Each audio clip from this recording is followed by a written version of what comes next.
Hello. I've returned to the world of podcasting, and honestly, I couldn't be more excited.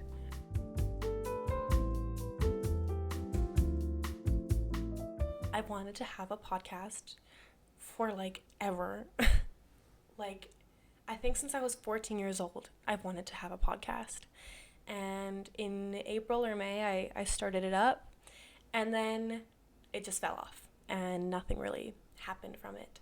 But yesterday, I just had just inspiration, and something came to me and was like, you need to do a podcast. First off, a podcast is going to make it just so much easier for your brain to do every other aspect of content creation.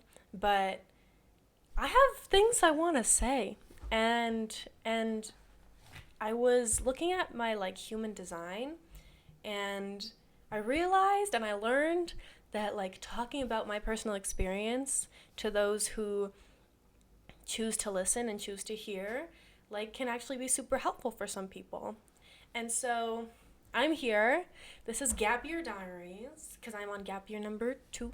But you don't have to be doing a gap year to listen to this podcast. You can be in school, you can be in high school, you can be in college, you can be like my mom's age. This is for anybody and anybody who chooses to listen. And I'm your host. I'm Tula, and yeah, I'm so excited to get back into this. And it just makes me so happy. I've never used this microphone before, and I think it's been in my house for 8 years. And so we got to use what we have, you know? And yeah, I'm so stoked. And what I wanted to talk about today is Gap Year Diaries is the whole concept of Gap Year Diaries, and what I want it to be about is just navigating the in-between of between adolescence and adulthood, because it's weird, it's messy, there's no rule book, there's no guidebook. You're just kind of there you go, figure it out. And I created Gap Year Diaries as just a little guidebook, providing insight and tips and advice and guidance to anyone who needs it, and to anyone who wants to listen. And yeah, I'm just really excited to get into it because I feel very different than I feel just so different than how I did when I graduated high school. I feel like a woman. I don't know. It's only been a year and a half. I graduated last June, and yeah. I was 18, now I'm 19, but I feel even in the 6 months since graduation, I felt so different. And from 6 months ago to now, I still feel so different. And so growing up and just transitioning to adulthood is just it's a big leap. And yeah, it's hard to put it into words, honestly, but what I wanted to talk about mainly today is just how high school is, simply put, not forever. Because when you're in high school and when you're in junior high, I can guarantee you that those are the worst years of your life. Like, literally, confidently I can say from my experience that those were the worst years of my life. Junior high sucked. I hated it. I did not enjoy it. And out of the 3 chunks of school, elementary, junior high, high school was definitely my favorite, but that's not to say it didn't come with its challenges. Because I'm a bit of a loner. I'm an introvert and an extrovert at the same time. I love being in my little hermit mode. I'm completely by myself right now, and I love it because it can be myself. I can be alone with my thoughts. But at the same time, I really need people, and I really need community. And I've found that community in the arts by doing theater and dance and music, and it's just a great community to be in. But I really need that balance. And I think in high school, I really struggled with that balance because in grade 10, I don't think I was friends with many other 10th graders. I was mostly the younger kid who would tag along to the older kids, and I would be invited to their parties and their little lunches after school. I did really appreciate that. I enjoyed being like a little sister because I'm an only child, and I really just enjoyed like having older kids. And I feel like I was a bit, I don't know, I think I was more of a mature person growing up.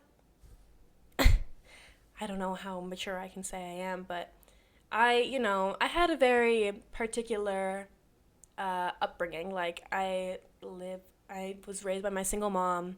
I've lived abroad when I was 5 years old. I like have had really no presence of a father figure, and like my mom got super ill when I was like 10 years old, and so like those experiences I feel have made me a super mature individual. And like growing up with a single parent, I grew up around adults because like there wasn't a babysitter. I would just go with my mom, and I was one of those good kids who would like talk with the adults. And so I know how to communicate with older people, and so I felt like I just resonate and I'm able to communicate better with them rather than 100% being around people my own age. Because sometimes I was like, I'm more mature than you. But that's not true. Everyone is mature when they are mature. But that's really just how I felt about it all. And yeah, so in like grade 10, I would tag along with the older kids. And then I feel like now being graduated, and I went back to high school to like visit and support the other drama kids doing their final projects. And I felt like the role of like being an older sister kind of fell upon me. And I think I'm more in touch with the kids who are in the younger grades than me, like kids who are like still in high school. Like we text more than the people in my graduating class. And I went to a school of like 2,200 kids.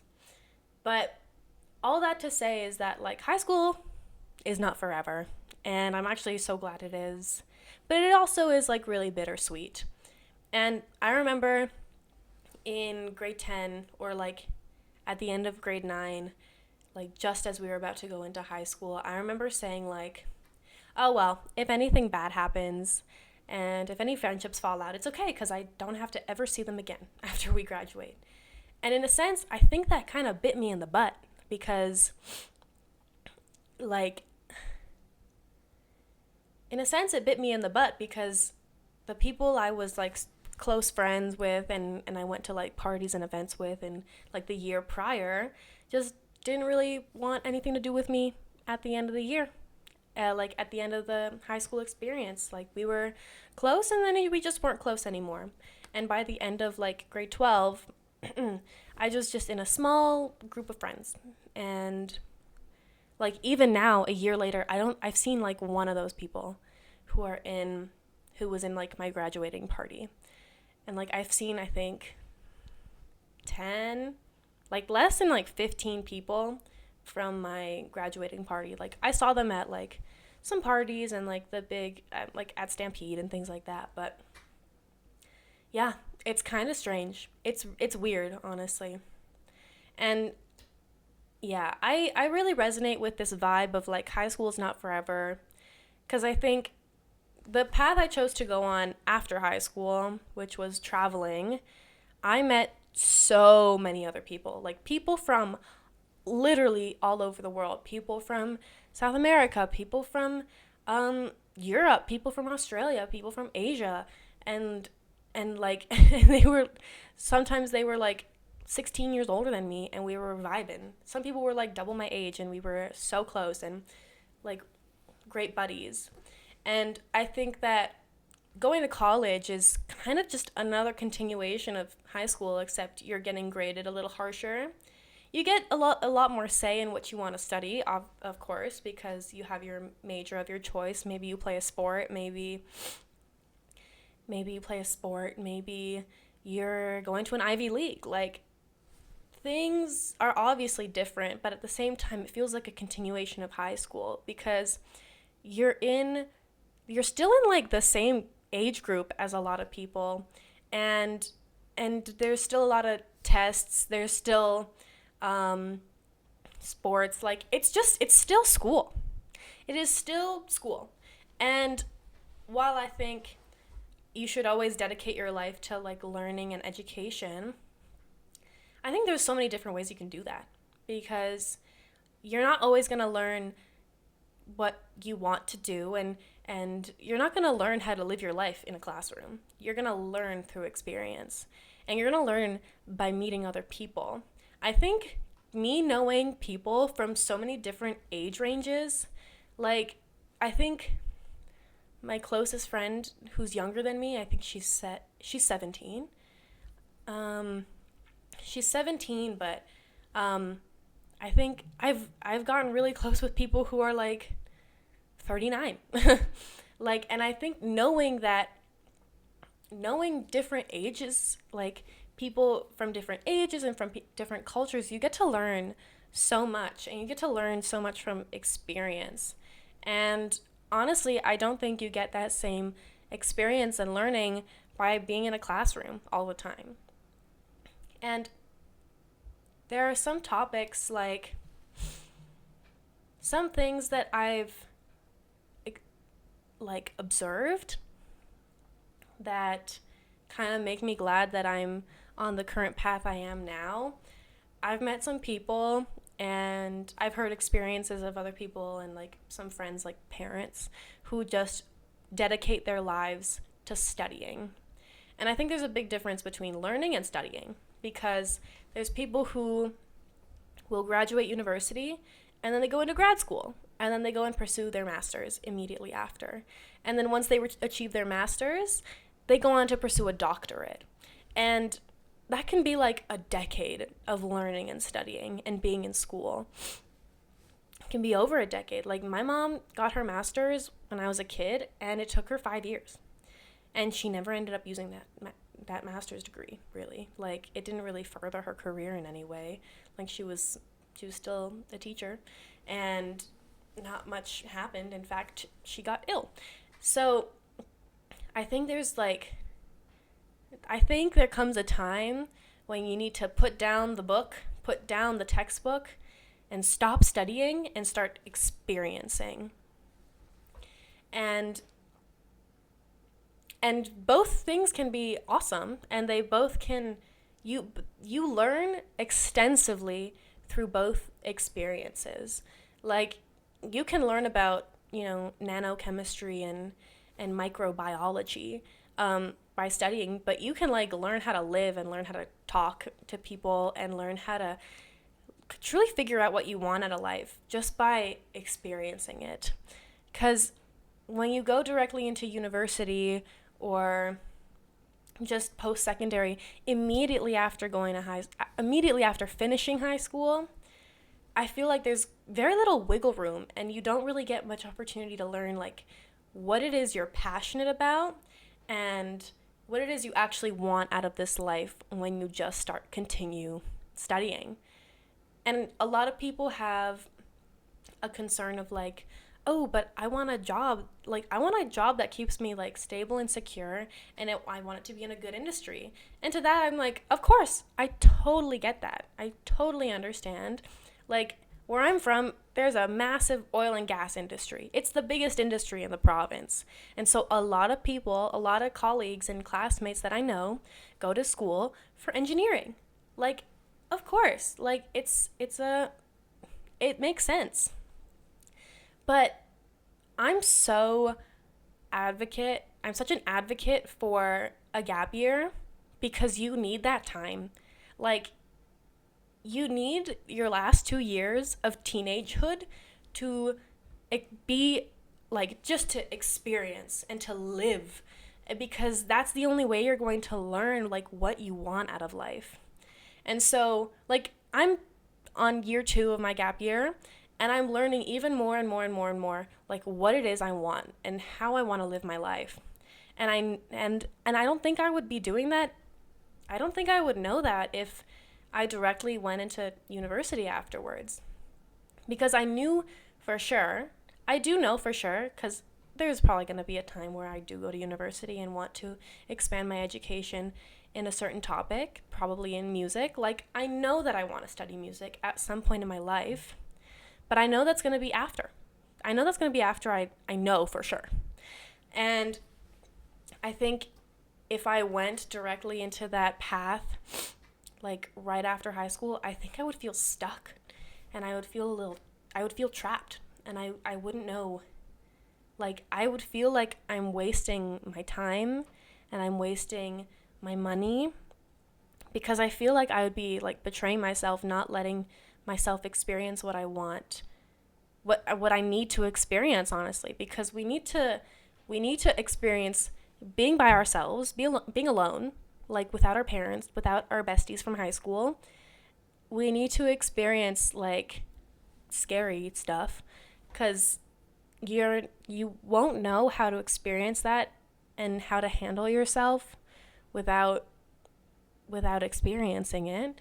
And you need to learn just what you want. And that's only going to happen when you try stuff. And if you just continue studying and just kind of follow the path that is like high school over and over and over again, like, it's not, I don't really see how you're going to find what you like and what you actually want to pursue and do what you like with your life unless you do it, you know? And of course I see how it can definitely be scary. Like, I think I was the only person out of my graduating class that decided to travel. Well, that's a big stretch. My graduating class was 700 kids, so I'm not going to say I was one out of 700. But like, out of like the small group of friends that I did have, like, I was the only one who chose to go traveling. I wasn't the only one who chose to do a gap year, but I decided to go traveling, and I was like, no, I'm not going to apply for university while I'm away.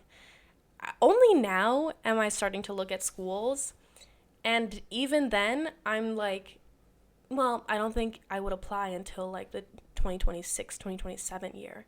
Like, it's going to be a while until I go to school again. I've also noticed how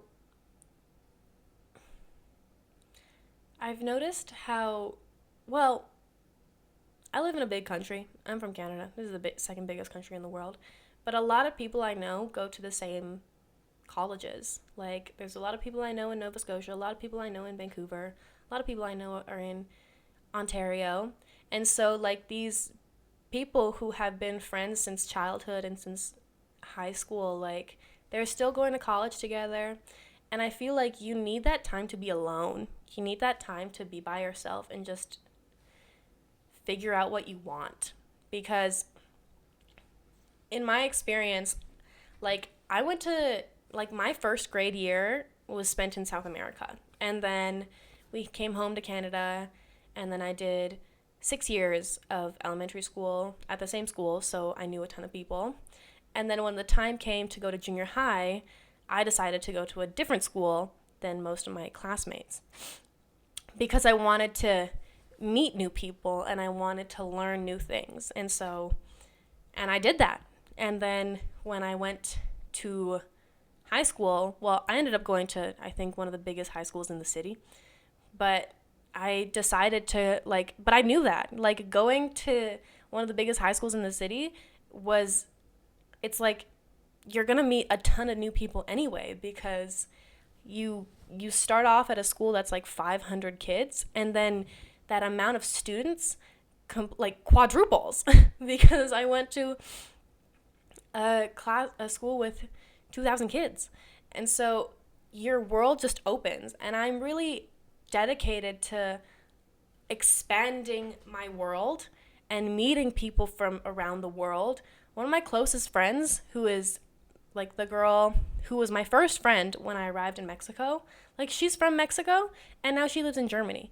And I love how she decided to, like, expand her world. And being able to just try things by myself and meet new people. And I told myself when I was traveling, I was like, okay, if I can, like, fly to a whole other country by myself, then I can go up to somebody and say hi to them. Like, that was like that's how I gaslit myself into talking to people because I already knew how brave I was. And so, yeah, I feel like I've touched on a lot of different topics, but it's kind of it all comes back to just like high school is not forever. At some point, you have to let go of that and you have to just become your own person. And I feel like there's a lot of people and a lot of dynamics like that really want to stay in that high school vibe. It's like, oh no, don't talk to this person because she did that. It's like, I'm going to talk to that person because they look cool. They seem cool. And I'm not going to let like high schooly cliquey antics control what I'm going to do because of fear of other people's opinion. Because that's another big thing. In high school, we are just so obsessed with what other people think about us. And that's just like an adolescence thing, not just high school. And I think obviously that comes with growing up because, our brains are developing, our hormones are all over the place. And as you grow up, you got to learn our lives are separate. I am my own entity. You are your own entity. And you don't have to give a shit about what other people think about you. Because, it's been a journey for me. And we're getting there day by day. But I can feel myself, being able to, really just not care about external opinion. And not care about cliques and what other people think about me. Because, at the end of the day, they don't have control over my life. If I keep obsessing with what other people think about me, I'm never going to be happy. And that's the simple truth. And I choose to be happy. So I'm going to live how I want to live. And I want you to be happy. So you got to live the way you got to live. And so, yeah. Wow. What a good chat we had. I'm so excited to continue with this podcast. I'm feeling good. I'm feeling a little achy inside my body, but my body feels good. My intuition feels good. I'm just able to have a conversation with you, and that makes me so happy. And I'm so excited to keep continuing this. And yeah, follow my.gapyeardiaries on Instagram. You can follow me at Tulakian on Instagram. The Gap Year Diaries Instagram is still at its bare bones, but with this podcast, I'm feeling it's just gonna be like our little world and our little community. And yeah, you can find this podcast probably everywhere. I gotta reconfigure my podcast settings and how this is gonna work, but I'm truly so excited, and this is just making me smile so much. And I'm so excited to just continue doing this and to continue having these conversations and really just get into the nitty-gritty of what it feels like to grow up and just continue providing this value and encouragement and guidance. We're all just figuring it out one day at a time. Grown-ups do not have it all figured out. They are doing the same as us. Yeah, we all have to pay bills, guys. But we're all doing it together. We're all here together, and I'm really excited to have you here with me. And so this is going to be awesome. Okay, I love you so much. Have an incredible day. Have an incredible week. Have an incredible life. You got this, and I'll see you next week. Bye.